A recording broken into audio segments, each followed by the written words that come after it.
Thank you very much. One is that just like Senator Malala has said, the government is in violation of the rights of the children and the students of Butere girls, and we have instructions to pursue remedies under these violations. It is imperative for us to understand that the government has violated the very basic education regulations 2015, which asks that the government ensures children participate in co-curricular activities, including drama and any works of art. It was on that basis that the court ordered that the play be staged, and the government has not adhered to that court order. Government has violated Basic Education Act 2013. Government has violated the Children's Act as well as the Constitution of Kenya. So we are going back to court to cite all the players for contempt.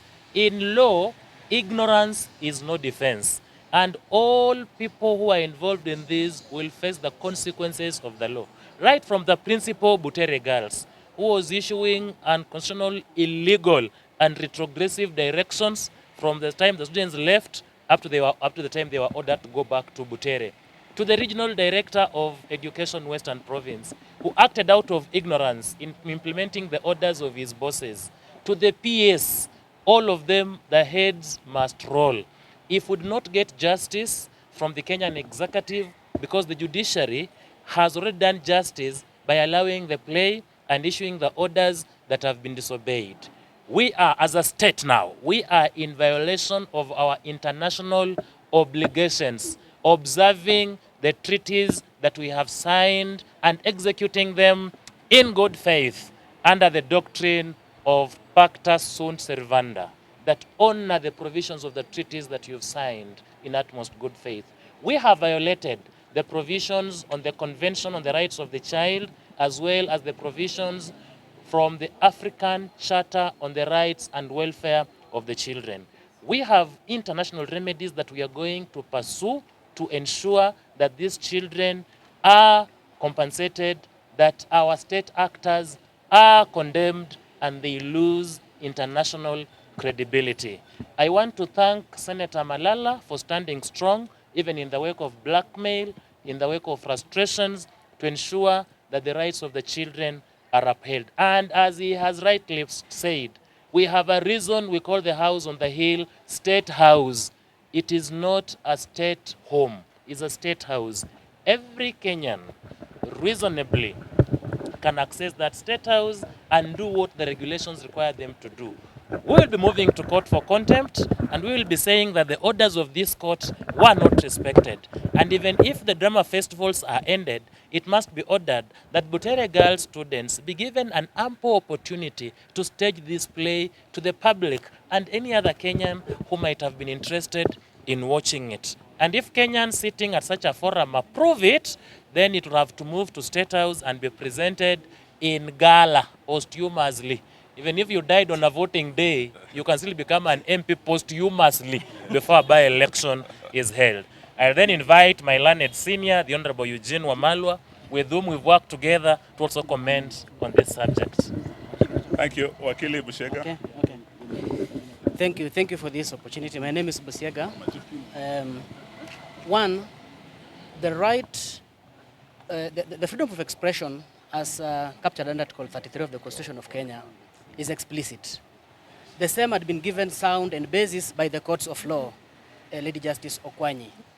The government has acted in impunity, disregarded the same, and ensured that the girls have not performed. Of course, the law provides recourse in terms of pursuing contempt. Simultaneous with that, Senator Malala has been arrested and detained in Communicado. That falls under false imprisonment. Certainly we'll pursue that and ensure that justice is done. At this point, I can guarantee that the law as it is, in terms of the constitutional strictures, is well captured, is well elucidated, and we are hopeful that with the judiciary that we have, at the end of the day, the girls and everyone shall have his or her way. Thank you so much. We request that the teachers of Butere girls should organize a counseling session for these children. We should get a professional counselor who will take them through and also try to bring them back into their right senses so that they can also concentrate in their academics, because some of them are sitting for their national exams in 4 or 5 months from now. And therefore, I would like to ask the principal of that school and any other person who can access the children to ensure that they get a professional counselor to counsel them and bring them back to normalcy. Thank you. So the last question, please. When you look at that play, do you think if it won, it had a chance of going to State House, because that has been the tradition? And I think I had not intended to say this, but I have instructed my lawyer to get an order for that play to be performed at State House. So we want to see if the president will defy a court order. And we want to see if the president will run out of State House. So I think, and I'm sure we are going to get that order. I'm sure the courts are watching and the courts are with us. Thank you. I would also just add that Rachel Ruto, our First Lady, wherever you are today, you are an alumni of Butere Girls. What happened to the girls today? Yours should be the first voice to condemn as a mother.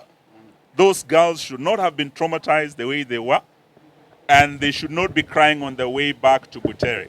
We would like to see you not just apologizing on behalf of your husband and his government, but also ensuring that Butere Girls comes to perform at State House.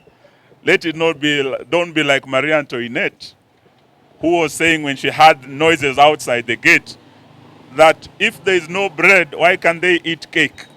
It's because the king and the queen were out of touch with reality. You and your husband might be out of touch with reality. Let Butere Girls come and tell you, SHA is not working. And I listen to them why they are saying it. The university funding model is not working. Let them come and tell you, don't be afraid of our children. Asanteni sana, Mungu awabariki. I want to, Kanja, just a minute. Yeah. I want to inform the head of the security in this country that when I've been coming from Kabuchai to Nakuru right now, I have met Butere Girls in a bus being escorted with 4 Land Rovers as if they are prisoners. Those girls are free. They are supposed to stay where they want to stay. I've met them at the junction of Eldama Ravine. The bus is going back to Western with 4 Land Rovers full of policemen with all guns pointing at the bus. Are they our Al-Shabaabs? Those are our girls. They are students from my constituency. I take pride in them. We must find the truth, what is going on. Thank you.